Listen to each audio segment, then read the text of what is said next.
Hello friends, good morning. आप सभी लोगों को मेरा इस यूट्यूब चैनल स्टडी ऐप पर मैं सुजीत वर्मा स्वागत करता हूं। और आज हम इस वीडियो में पढ़ेंगे मैथ पेडागोजी, जिसमें 15 क्वेश्चन होंगे सिर्फ और सिर्फ पेडागोजी का। तो आइए इस क्लास को स्टार्ट करते हैं और 15 क्वेश्चंस का प्रैक्टिस करते हैं। और कमेंट करके बताइएगा कि 15 में से आपका कितना सही आए हैं। ठीक है, तो चलिए 31 नंबर क्वेश्चन का था। 1 से 30 तक मैंने करवाया था CDP का, और 31 नंबर से यहाँ से स्टार्ट होगा। चलिए, तो कक्षा 2 के विद्यार्थियों को एक शिक्षक योग का मतलब होता है जोड़, सिखा रहा है। तो निम्नलिखित में से कौन सी युक्ति का अनुसरण सर्वाधिक उपयुक्त है? कक्षा 2 में शाब्दिक प्रश्नों को न कराया जाए। शाब्दिक प्रश्नों का प्रयोग केवल मूल्यांकन हेतु किया जाना चाहिए। योग मीन्स जोड़ को शाब्दिक प्रश्नों द्वारा प्रस्तुत करना चाहिए। शाब्दिक प्रश्नों को अध्याय के अंत में कराया जाना चाहिए। और सॉरी दोस्तों, मैं बोलना भूल गया कि ये जो है ना सीटेट पेपर 1 के लिए है। ठीक है, तो चलिए 31 का आप आंसर करें। तो 31 का राइट आंसर होगा आपका, बताइए क्या होगा? इसका राइट आंसर है 4। इससे थोड़ा ऊपर कर देता हूँ जिससे ये अब है। ठीक है, इसका राइट आंसर है 4। शाब्दिक प्रश्नों को अध्याय के अंत में कराया जाना चाहिए। सीखना है ना, सॉरी योग जो है ना, तो योग को शाब्दिक प्रश्न द्वारा समझाया जाए जिससे छात्रों को योग समझने में आसानी होती है। उदाहरणतया 3 सेब तथा 4 सेब कुल मिलाकर 7 सेब होते हैं। तो 3 + 4 = 7 होता है ना। तो शाब्दिक प्रश्नों को अध्याय के अंत में कराया जाना चाहिए। एग्जाम्पल के माध्यम से आपने समझा ना, जैसे कि 3 + 4 = 7 है ना। तो 3 सेब + 4 सेब बराबर 7 सेब। नेक्स्ट प्रश्न को आते हैं 32 नंबर। और 32 नंबर प्रश्न यहाँ पर कहता है, कक्षा 2 के शिक्षक ने योग के निम्नलिखित शाब्दिक प्रश्नों को विद्यार्थियों को हल करने हेतु दिया। एक टोकरी में 5 सेब हैं एवं उसमें 7 सेब और डाल दिए गए। अब टोकरी में कितने सेब हैं? इस प्रकार का शाब्दिक प्रश्न निम्नलिखित में से किस मॉडल श्रेणी से संबंधित है? संवर्धन, पृथक्करण, योग की पुनरावृत्ति, समुच्चयन। 32 का आंसर करें। 32 का राइट आंसर होगा यहाँ पे आपका 4 है ना। समुच्चयन, यहाँ पे समुच्चयन लिखा हुआ है, आप देख सकते हैं। इसे मैं ऊपर कर देता हूँ, अब दिख रहा होगा। ठीक है, तो इसका राइट आंसर है 4 समुच्चयन। समुच्चयन का अर्थ होता है जोड़ना। जैसे यहाँ पे एक शब्द आता है ना, आप यहाँ पे देख सकते हैं, योग का मतलब जोड़ होता है। ठीक है, तो यहाँ पे समुच्चयन का अर्थ होता है जोड़ना। इसे ध्यान में रखेंगे आप। इसका मतलब क्या होता है? जोड़ना। अतः दिया गया शाब्दिक प्रश्न समुच्चयन पर ही आधारित है। देखिए, सिर्फ शब्दों का खेल है और आपका 1 नंबर यहाँ पे मिल जाता है। चलिए नेक्स्ट प्रश्न को चलते हैं 33 नंबर। और 33 नंबर प्रश्न यहाँ पे कहता है, गणित में त्रुटियों की एक महत्वपूर्ण भूमिका है। यह कथन है गलत, क्योंकि गणित में त्रुटियों का कोई स्थान नहीं है। गलत, क्योंकि त्रुटियां लापरवाही दर्शाती है। सही, क्योंकि ये बोध कराती है कि बच्चे गणित की अवधारणा की किस प्रकार रचना करते हैं। सही, क्योंकि ये विद्यार्थियों को उनके प्राप्तांकों के विषय में फीडबैक देती है। तो 33 का आप आंसर करेंगे। तो इस प्रश्न को हम लोग सॉल्व करने का कोशिश करते हैं, है ना। तो देखिए 33 का क्वेश्चन कहता है, गणित में त्रुटियों की एक महत्वपूर्ण भूमिका है। क्या है? यह कथन है गलत। तो गणित में त्रुटियों की एक महत्वपूर्ण भूमिका क्या है? जब आप गणित सीख रहे हैं तो गलती तो होनी ही होनी है। ऐसा नहीं है कि आप एक बार में ही सही कर दें। बहुत महान है तो आप एक बार में सही कर सकते हैं, नहीं तो फिर गलती तो होनी है। सिर्फ गणित में नहीं, किसी भी चीज़ को आप सीखते हैं तो उसमें आप या हम, ठीक है, कोई भी, तो उससे गलतियाँ हो ही जाती है। ऐसा बात नहीं है। जब हम बार बार उसको प्रैक्टिस करते हैं तब हम निपुण हो पाते हैं उसमें। तो फिर गलतियां होने की, जितना ज़्यादा बार प्रैक्टिस करेंगे तो गलतियां होने के चांसेस कमते जाती हैं। ठीक है, तो ये गलत है कि गणित में त्रुटियां होना, ऐसा बिल्कुल नहीं। तो फर्स्ट ऑप्शन तो होगा ही नहीं। गलत वाला तो आंसर होगा ही नहीं, फिर भी नहीं होगा। ठीक है, यहाँ भी गलत करा, क्योंकि त्रुटियाँ लापरवाही दर्शाती है। लापरवाही नहीं दर्शाती भाई, गलती होना ही होना है। जब किसी काम को आप कर रहे हैं, पहली बार कर रहे हैं या फिर कुछ दिनों के बाद भी करेंगे, तो हो सकता है त्रुटियाँ हो नहीं भी हो। ठीक है, तो लेकिन पूरा तरह से गलत करना यहाँ पे ये सही नहीं है। तो फर्स्ट और सेकंड ऑप्शन नहीं होगा, थर्ड ऑप्शन की तरफ आते हैं सही, क्योंकि ये बोध कराती है कि बच्चे गणित की अवधारणा की किस प्रकार रचना करते हैं। हाँ, इसका ये आंसर हो सकता है। उससे पहले हम 4 आंसर भी पढ़ लेते हैं। सही, क्योंकि ये विद्यार्थियों को उनके प्राप्तांकों के विषय में फीडबैक देती है। ऐसा बिल्कुल नहीं कि फीडबैक देती है, ठीक है। तो 4 नहीं होगा, एक ही ऑप्शन बचा 3, तो इसका राइट आंसर होगा 3 सही, क्योंकि ये बोध कराती है कि बच्चे गणित की अवधारणा की किस प्रकार रचना करते हैं। जिस प्रकार की रचना आप करेंगे उस प्रकार से आप उसमें कर पाएंगे। तो ठीक है, 33 का राइट आंसर क्या होगा, थर्ड नंबर।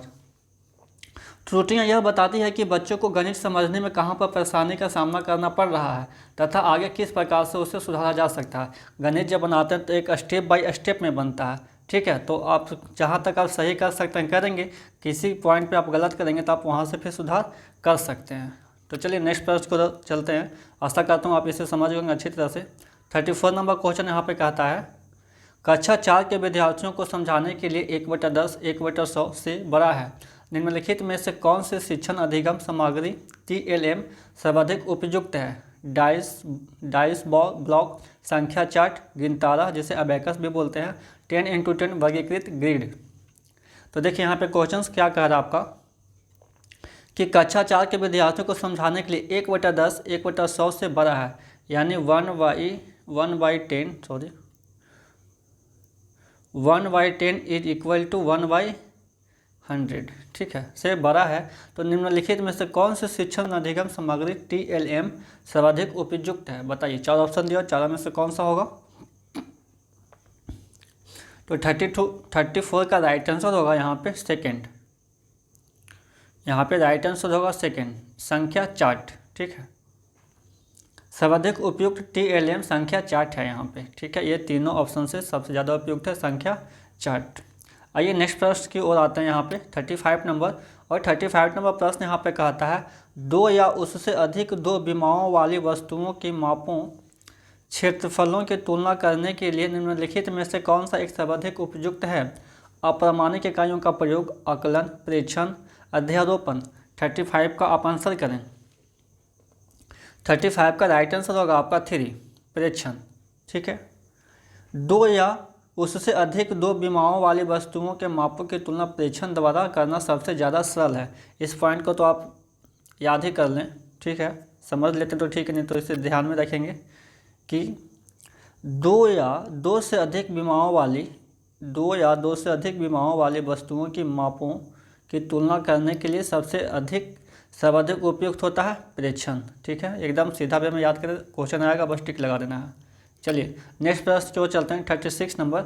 और 36 नंबर प्रश्न यहाँ पे कहता है, प्राथमिक स्तर पर गणित की पहेलियाँ मदद करती है। प्राथमिक स्तर का बालक है तो गणित की पहेलियाँ मदद करती है। क्या में मदद करती है, कक्षा के प्रति भाव संपन्न विद्यार्थियों को पहचानने में, विद्यार्थियों को मनोरंजन प्रदान करने में, समस्या सुलझाने के कौशलों को परखने में, समस्या सुलझाने के कौशलों को प्रोत्साहित करने में। तो 36 का आंसर करें, यहाँ पे अच्छे से समझें और उसका आंसर करें। तो 36 का राइट आंसर होगा यहाँ पे 4, समस्या सुलझाने के कौशलों को प्रोत्साहित करने में।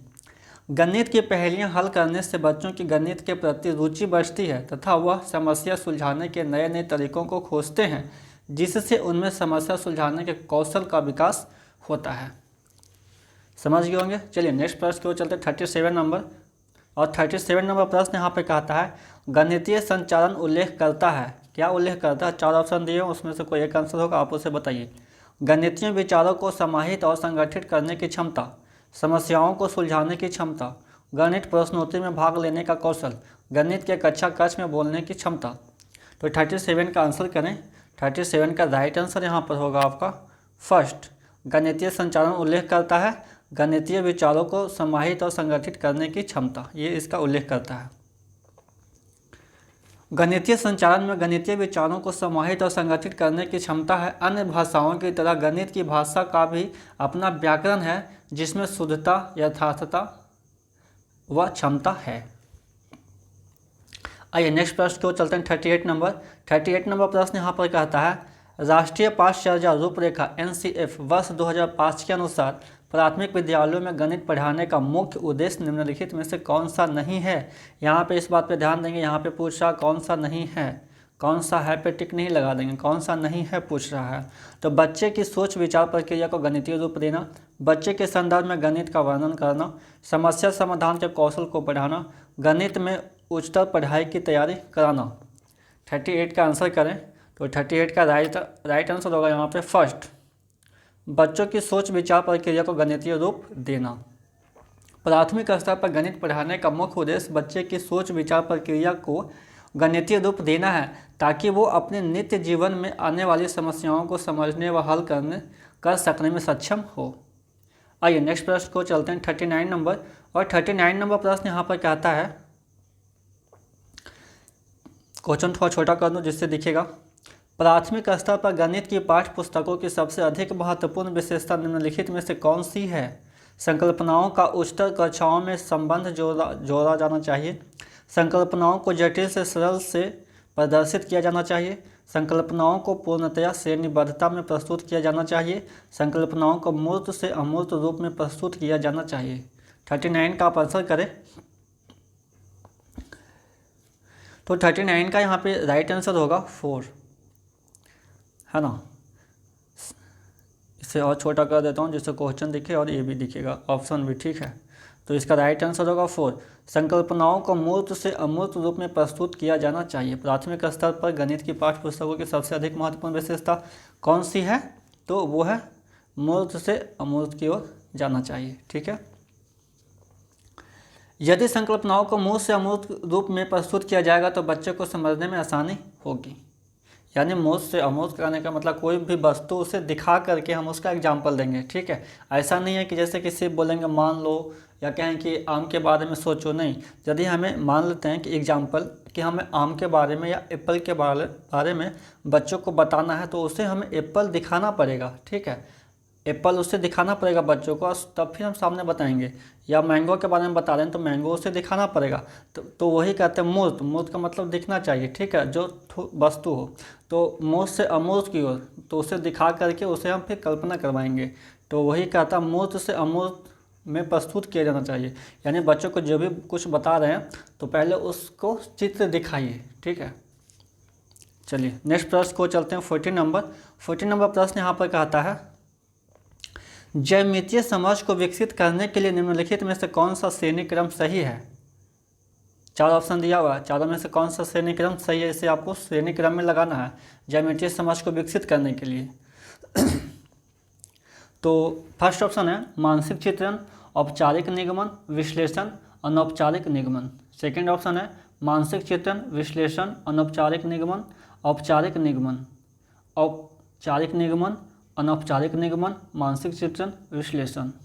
और लास्ट ऑप्शन है मानसिक चित्रण, विश्लेषण, औपचारिक निगमन, अनौपचारिक निगमन। तो 40 का आंसर करें। 14 का क्वेश्चन कहता है ज्यामितीय समझ को विकसित करने के लिए निम्नलिखित में से कौन सा श्रेणी क्रम सही है? तो 40 का राइट आंसर होगा यहाँ पर 4।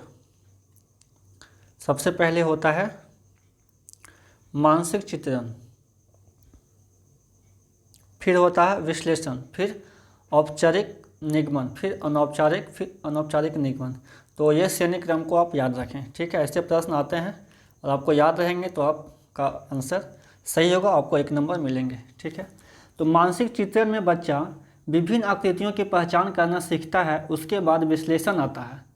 विश्लेषण में बच्चा विभिन्न आकृतियों का वर्गीकरण करना सीखता है। सबसे पहले क्या सीखेगा भाई? मानसिक चित्रण में बच्चा विभिन्न आकृतियों की पहचान करेगा। पहले किसी भी आकृति का वो पहचान करेगा कि हाँ ये मैंगो है, मैंगो देखेगा तो कहेगा कि ये मैंगो है, ठीक है। एप्पल देखेगा तो कहेगा कि ये एप्पल है, एरोप्लेन देखेगा तो क्या ये एरोप्लेन है। तो सबसे पहले वो आकृतियों को पहचानना सीखता है, ठीक है। उसके बाद विश्लेषण आता है। उसके बाद विश्लेषण आता है कि मैंगो है तो मैंगो कौन सा रंग का होता है, मैंगो का स्वाद कैसा होता है, ठीक है।